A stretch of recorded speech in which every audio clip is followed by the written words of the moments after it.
I spent 22 years in prison for a crime I didn't commit. Ask me anything. Ricky Kid here. In 1997, I was sentenced to life without the possibility of parole for double homicide, a crime I didn't commit. I had a rock-solid alibi for the day of the murders. Multiple people saw me that day and vouched on my behalf. I also knew who did it and told this to the police. But I couldn't afford a lawyer, and the public defender I was assigned didn't have time or the resources to prove my innocence. I spent 22 years in prison trying to prove the things my public defender should have found in the first place. In August of this year, a judge ruled that I was innocent and released me, and I'm Sean O'Brien, a law professor at the University of Missouri, Kansas City and a founding member of the Midwest Innocence Project, MIP. I was part of a MIP team that represented Ricky over the past 13 years and that eventually got him released this year. I've spent decades working to overturn wrongful convictions, especially for inmates on death row, and before that I was the chief public defender in Kansas City, Missouri, from 1985 through 1989. What are other inmates' attitudes towards you claiming your innocence while locked up? Ricky here. I think most inmates don't really care, but since they are mostly guilty, they probably assume everybody else is. As for me, most people knew my case from news media and gave me a favorable response and showed support, especially when I was being released. Sean here. There are people who are bitter about being locked up, and there are others who see potential exonerations as opportunities to snitch to get a deal so they can get out. We did have that problem in Ricky's case, and every other case where the inmates see media that indicates a fellow prisoner is about to go free. It adds to the burden of the work. Were you at least financially compensated for the state's mistake? I know there is no price you can put on freedom, but you should get something. However, Kid will get nothing for the time he spent in prison. That's because his wrongful conviction took place in Missouri and people only get compensation if their conviction is overturned due to DNA. DNA is not why Judge freed Kid.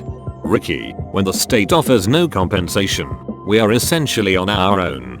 We have to find our own way, and so for me it has been trying to promote my book Vivid Expressions, available on Amazon. I'm now trying to speak for a fee to share my story and try to keep an income stream coming. Ultimately I hope to become a playwright and filmmaker. Sean, the only way for a non-DNA exoneree to get compensated in Missouri is to find a bad actor who is not immune from lawsuit, hire a lawyer and sue. Success is rare. Most get nothing. Can you shed any light on how things as obvious as a rock-solid alibi and knowledge of the crime didn't matter through the trial process? Sean, one of the problems with an overworked public defender is that your case goes to the bottom of the pile, and it doesn't get seriously worked up until a week or two before trial. So alibi witnesses get the same cross-examination by the prosecutor. When were you first contacted about this case? 2 weeks ago. So in March of 1997, you expect us to believe that you remember where you were and who you were with on the 6th of February, 1997? It's the truth. So where were you on the 5th of February, 1996? I don't remember. Where were you on the 6th of February, 1996? I don't remember. Ricky got desperate and started calling his own alibi witnesses from the jail. That cross-examination goes like this. Who first contacted you about this alibi? Ricky. So the defendant asked you to say he was with you? Yes. There is no good way to answer these questions. Possible video surveillance evidence was lost. Memories were not as trustworthy.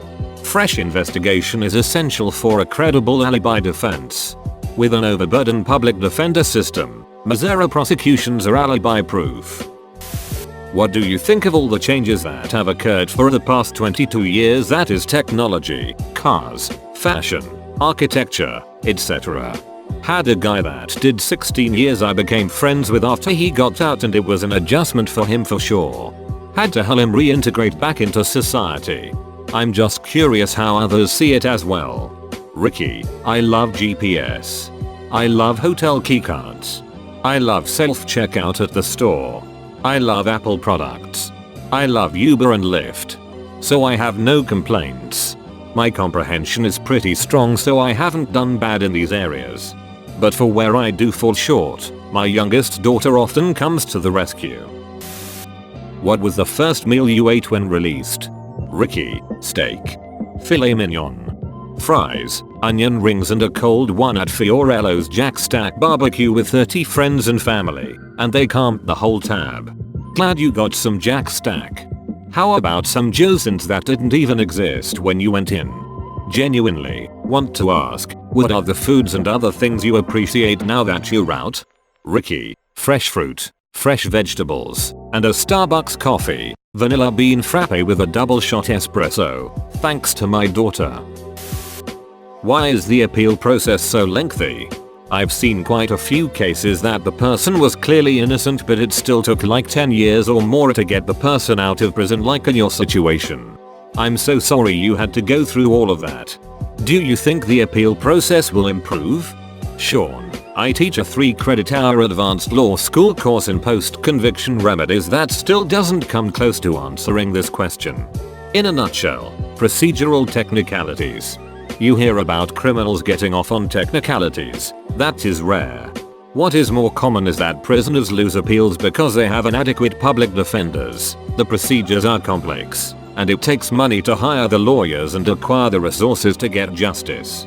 The appeals process has 10 steps, but you only get an appointed lawyer on the first steps, and if a mistake is made at any step in the way, it creates a hurdle that prevents you from moving forward to the next. The Supreme Court studied the problem in 1989, and the report said the main cause of delays in the justice system is lack of access to competent counsel. How did this experience affect your philosophy of life? Did it affect you religiously? If so, how? Did you find a way to make prison meaningful? If so, how? Ricky, my wrongful conviction did impact me religiously. I grew in my faith and had to become anchored in something or I would have blew away. God was and continue to be my anchor. As for did I find a way to make prison meaningful? Sure. I began living outside of myself. I focused on living vicariously through others.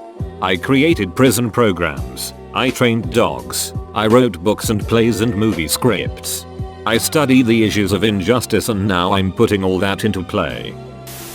Would you say the moral of this story is pay for a lawyer even if you can't afford it at the time? This is awful. I'm sorry this happened to you. Sean, most Americans will tell you justice costs money. A solid defense on a case as serious would be well beyond the reach of most middle-class Americans. I keep track of my time and expenses and exoneration efforts, and if I were billing my client for my time, my typical fee would be upwards of $500,000. A homicide defense will run you well into 6 figures. This is why public defender funding is so important. It's like being diagnosed with cancer. Your life will depend on the cure, but it doesn't come cheap. Hey Ricky. Did knowing that you're imprisoned for something you didn't do help or hurt you in coping with the situation? Was it something to hold on to, or did it make things feel worse because of how unfair it is? Ricky, both. On one hand, it was agonizing to know that an innocent person is in a place built for the guilty. On the other hand, I was not guilty, and so I never behaved or acted as such. Nor did I ever give in, as I suspect most guilty people probably do after they're caught. I imagine they exhale, thinking in their mind, okay, I'm caught, I can rest now. But for me, it was, okay, I'm innocent, there's no time to rest now. I must live to see another day and hope for the day where I can live again, free. Ricky, I'm so sorry this happened to you. What a horrible situation you've been put in, simply because you couldn't afford proper representation.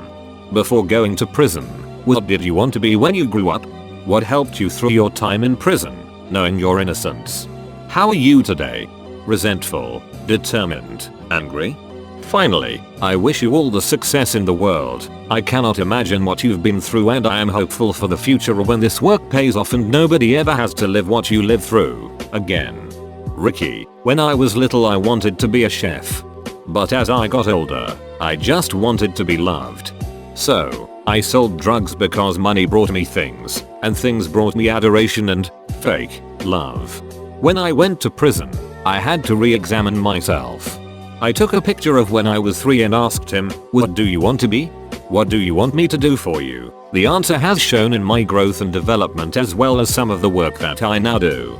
As for what helped me while in prison, I would have to say knowing that I didn't want my legacy to live and die inside barbed wire and concrete and steel.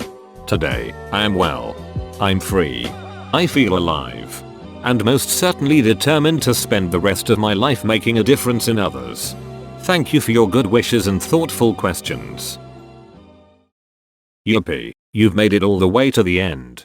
While you're here, you may as well subscribe and click on one of the recommended videos. After all, it doesn't cost a thing. Wubba dubba dub dub.